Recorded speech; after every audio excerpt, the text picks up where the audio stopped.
అత్తయ్య కారం డబ్బా ఎక్కడ ఉంది? అక్కడే ఉంటుంది చూడు, తెల్ల రంగు మూత. తెల్ల మూత?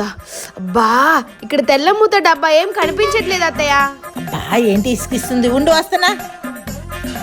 అబ్బా కారం డబ్బా ఎక్కడుందో తెలీదా? ఆ మాత్రం ఇదిగో. ఇదేంటి? మీరు తెల్ల రంగు మూతనే కదా చెప్పారు. తెల్లమూత అంటే తెల్లమూత ఒకటే చూస్తావా? అన్నీ చూడాలి కదా. అర్థమైంది. A few inches later. కొంతసేపు టీవీ చూద్దాం. అత్తయ్య టీవీ రిమోట్ ఎక్కడ ఉంది?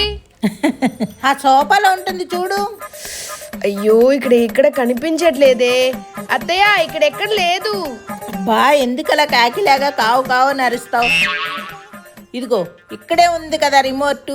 రామచంద్ర ప్రభు, మీరే కదా సోఫాలో పెట్టానన్నారు. సోఫా అంటే సోఫా ఒకటే చూస్తావా ఏంటి? చుట్టుపక్కలంతా చూడాలి. A few moments later. Cold పడేసింది. ఆరెంజ్ కలర్ కర్చీఫ్ ఎక్కడ పెట్టేశాను? అత్తయ్యని అడుగుదామా? ఆ కబోర్డ్ లో ఉంటుంది చూడు. అబ్బో వద్దు, మనమే ఎత్తుకుందాం. ఈ డ్రాయర్ లో ఉంటుందా? ఇక్కడ లేదే. మంచం కింద పడిపోయిందా ఏంటి?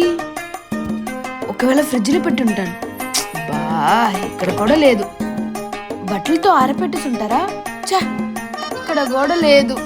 వేరే ఆప్షన్స్ లేదు.